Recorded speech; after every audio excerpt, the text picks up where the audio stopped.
sugar's starting to dip. Can we muscle a little bit of enthusiasm for Jamil here? Come on, folks. That's what I'm talking about. Well done. Over to you, Jamil. Thank you.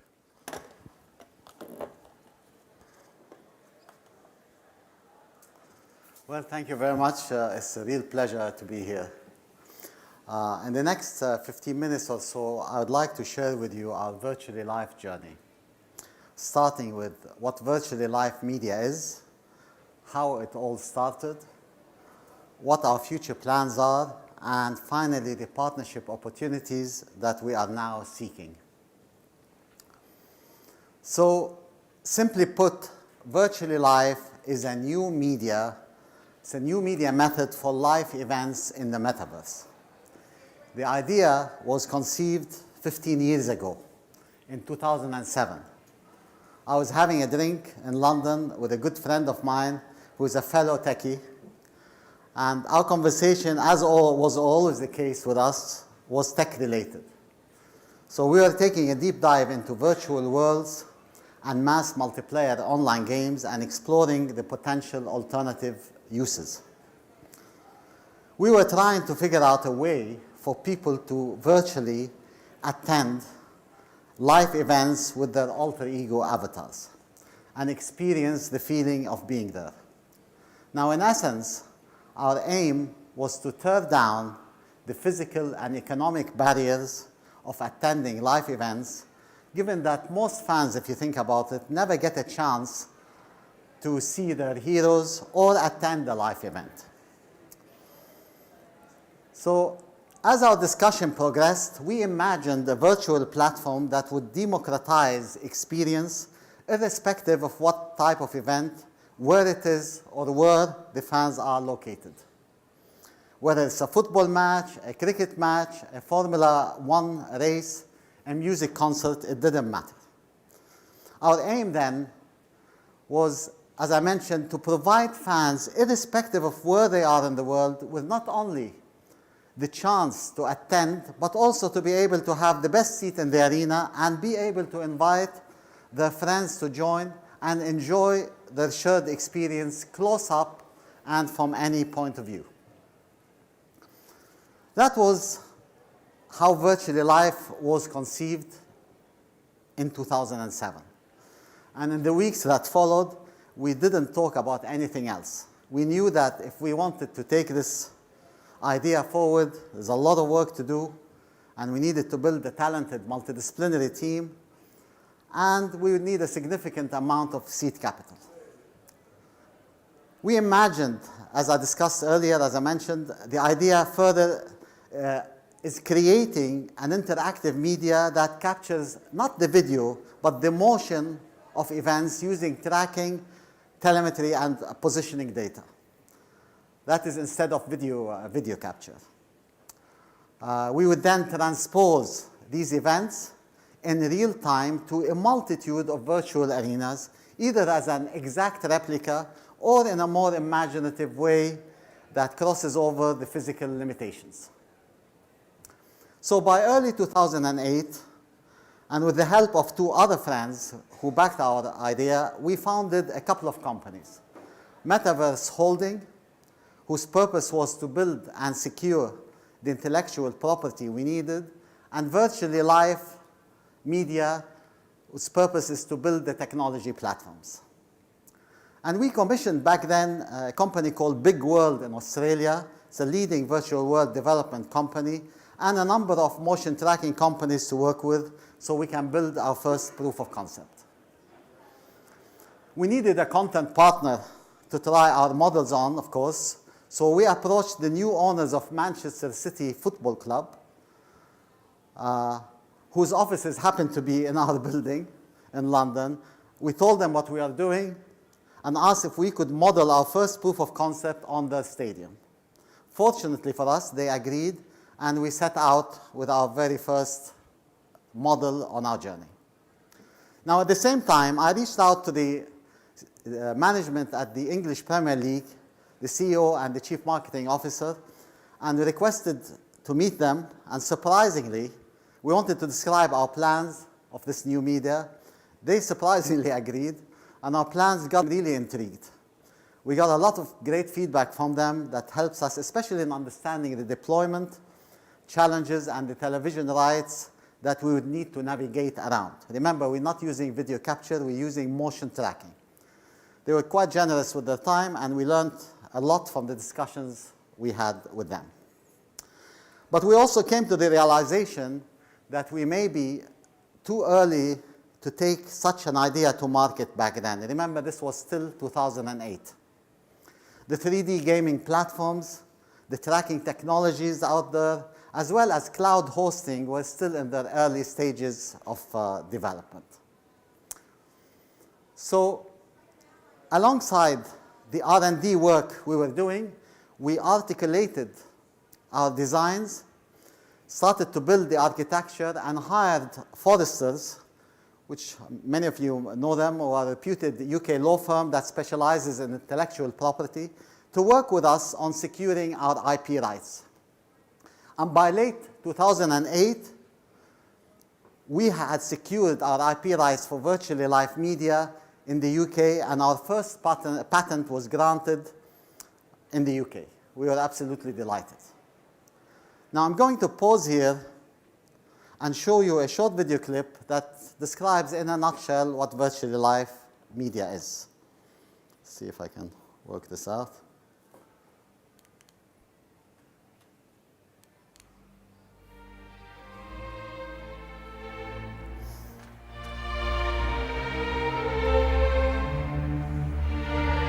Virtually Live, a new age in global media. Imagine.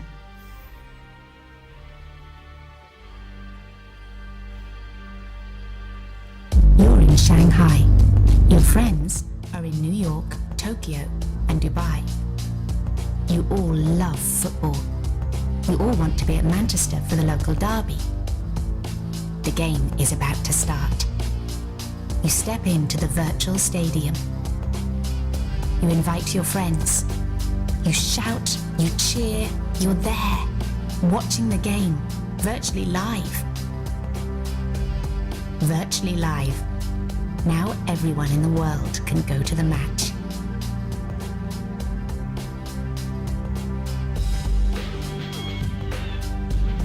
Let's take a look at how this interactive media works. The live performers, whether they are soccer players, football players, performing artists, or any other live sport athletes or entertainment stars, are tracked using either tracking tags or optical technology.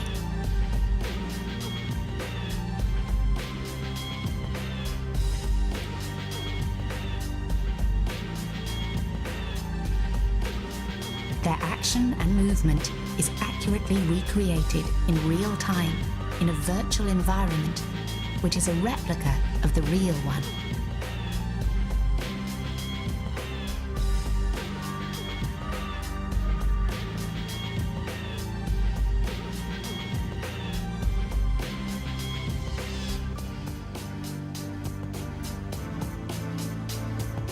In the case of football, for example, the movements of all the players and the ball are transposed in real time to a multitude of virtual stadiums that are dynamically created to allow people from around the world to participate.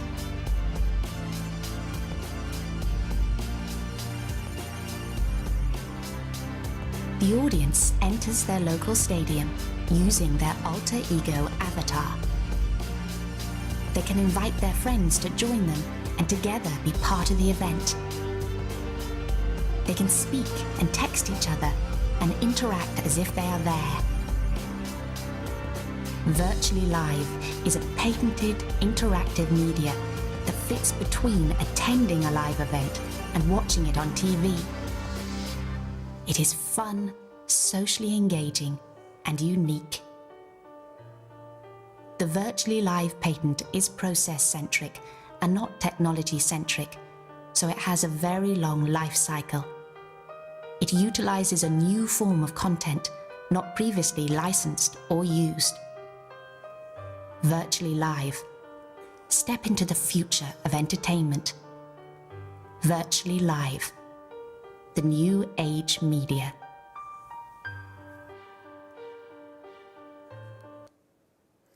So, having got our UK patents or protected our rights in the UK, we pursued the protection of our rights globally as we progressed the platform and the technology building blocks. And in the years that followed, our IP rights were granted for 45 countries all over the world. So, and this is where we stand today. Now, this, in a nutshell, the story of how virtual live media came to be. And since then, we built a music arena, a football simulator, and other platforms to try this technology on. And here, I'd like to show you a couple of examples, one of a live football game using skeletal tracking that one of our global partners are exploring right now, and another one which uses a little bit more fancy. Let's see. So this is using skeletal tracking. There's no video capture at all here. And in that experience, we are replicating the avatars of the football players.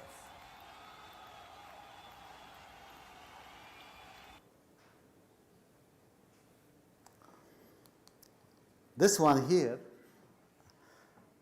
is very similar. We're tracking, skeletal tracking for another football game that's been played live, but this time we're presenting the footballers in a Lego format.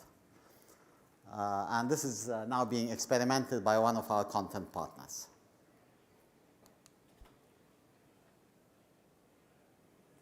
So that gives you an idea of that there's no limitation. You know, you have physical limitations when you're dealing with the real world, but in the metaverse world, there's no limitation, and you can use your imagination to express any of the live event content in a format that any format you wish. We also created a groundbreaking platform for motorsports, which I'm going to show you a clip of now. And that was used by Formula E in 3 consecutive seasons. Now, this platform not only allowed spectators to watch the game live or the races live from any point of view. They can even jump on to their favorite driver's car, but also allowed fans to race virtually with the pixel cars alongside the real racers in a hybrid gamified way. And I'd like to also stop again and show you a short video clip on our motorsport platform. The newest innovation in Formula E helps bring fans closer to the action than ever before, actually putting them in the driving seat with their mobile device acting as the steering wheel. This new concept will revolutionize fan participation, making them feel part of the competition. This is gaming like you've never seen before. This is Formula E Ghost Racing. I think it's a very cool concept for, especially for the fans to be, included in the real racing, for them to have the opportunity to actually virtually race against the real drivers is something very exciting, and this is what we want to promote, is to engage with the fans in the way we are doing. Probably some of the good gamers, they're gonna get their head around it and gonna figure out the ways to be quick, and I'm pretty sure they'll be competing with the front runners. I think Formula E thinks out of the box. Formula E innovates. Formula E brings new things. We're not scared of trying new things. And this is the best example of what Formula E stands for. Just the concept of fans playing on real time in any sport. It's huge. I think today we're presenting something that is going to be a game changer. And this was a very old dream of ours, and today we managed to make it a reality. That was the feedback from Formula E and the Ghost Racing platform that we created for them and that ran for 3 seasons. So as you could imagine, the experiences we created were very well received. They were amazing. We got some great feedback from the VR industry and from the global media as well. We presented our models at the Virtual Reality Los Angeles show, and we had amazing feedback. equally, after the launch of our Formula E app, we attracted a lot of the international global media from the New York Times, Forbes, Daily Mail, Top Gear from the BBC, and we had a fantastic feedback from them. Now we are continuing to promote this media and currently working with a number of global sports and entertainment content partners to create more experiences.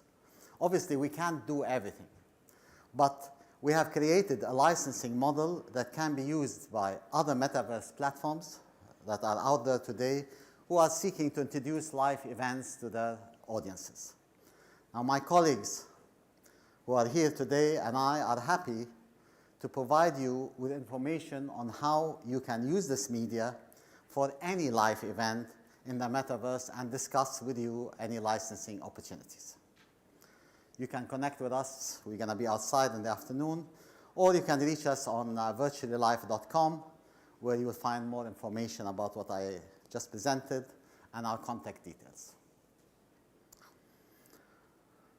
Finally, Virtually Live media is an extremely exciting method of displaying live events, as it holds the key, in our opinion, to attending live events in the metaverse. And as such, we are very happy to share this media with anyone who wishes to democratize live events and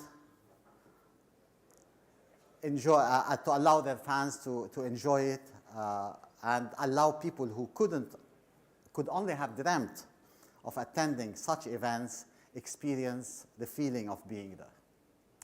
Thank you very much.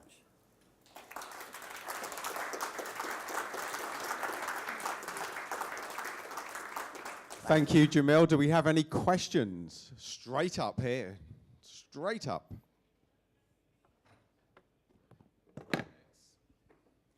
Hello. So my question is about the spectators in these virtual stadiums. So how many spectators can there be in the same game instance?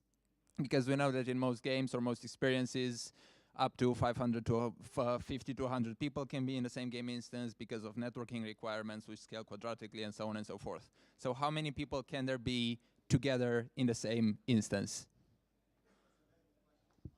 The question before. Basically, it's how you design the platform for whatever event you're trying to do will decide on how many you allow. But in principle, the architecture that we have laid out starts with you receiving the content through a content server where all the tracking or motion data is captured, and then any artifacts are using predictive logic are cleared out. And then, based on the IP address of your spectators, you can start up more than one event. Let's face it, if we want to hold any large events in the metaverse, we need to break the physical limitations of any venue, whether it's Wembley Arena or any football stadium. So, and equally, if you want to create meaningful communication and exchange between the spectators, you need to also be careful which spectator comes to which venue. So based on the IP address, for example, if you have spectators in China, you put them in a virtual stadium, you would expect the people around them to be able to communicate in the same language. Equally, the same applies if you have people in Europe and elsewhere. So one of the design models we have is that where you can, based on your IP address, you can choose to put your fans in different stadiums, all of them receiving the same content, and each stadium being operated separately on a hosting service that can actually withstand the contention. Now, as for the design of how you can prevent the contention and the lag you would get if you have a lot of avatars in an arena, this is a design issue. Today, the metaverse, if you try and simulate real life, if you're sitting in Wembley Arena, you won't be able to see vividly everybody sitting there. You can only, within your field of view, see only a few people, 20, 30 people well, and the rest are an abstract. So in your design of the platforms, you need to bring that element into the design. And then that will allow you to host a lot more avatars with a lot reduced polygons. And when you zoom in into a certain area, then you can load the full, take the abstract out and load the full avatar motion and rig and graphics. Good stuff. Any more questions? Yes. I can shut up. About interoperability between other blockchains, how can you overcome that? Sorry, I missed the first part of your question. Interoperability between different blockchains, how can you overcome that? We haven't dived deeper into using blockchain interoperability yet. So I'm not able to answer you well on this, but we can try and Well, discuss that's an it. honest answer. Right, where was the other question? There you go. Thank you. Fascinating technology. Thanks for sharing. I just wanted to clarify, is this the content capture engine or the end user experience or both? Is it like, does the end user go to the experience or is it just content capture then you host somewhere else, or is your service end to end? Well, because we own that media worldwide, we are unable to produce every event in the world, and we don't have the deep pockets or the muscle power to do that. So we are working with content partners, with the willing, who wants to work with us, and we build these experiences for them. But equally, to allow this media to propagate around the world, we have opened up recently a licensing model. So any metaverse who actually have access to a content from one of their content partners, whether it's a music festival or a sports event, a cricket match, for example, etc., and want to bring an alternative experience to watching it on television or attending a live event, they could sign up with us. We can give them the rights for this event, and we can guide them through the technology building blocks that they will need to actually make their experience work. Because many of them have many metaverse verses out there have their own development team, and once you go through the architecture of what we've done, there's no sort of black box magic. You can actually pass that information on and then guide that team to actually create an amazing experience.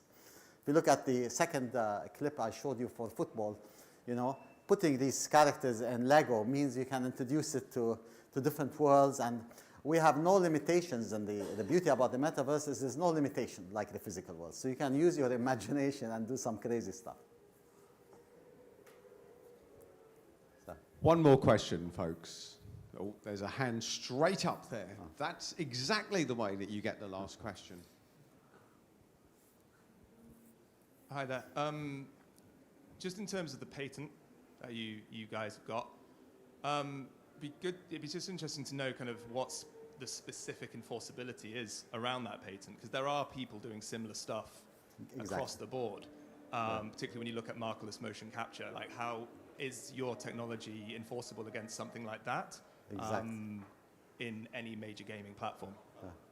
Well, we are educating the people who are already, we're aware of a number of people who don't know of the rights that we hold, and we've been in touch with them, and we are educating the others to tell them that we exist and we can together make this a reality.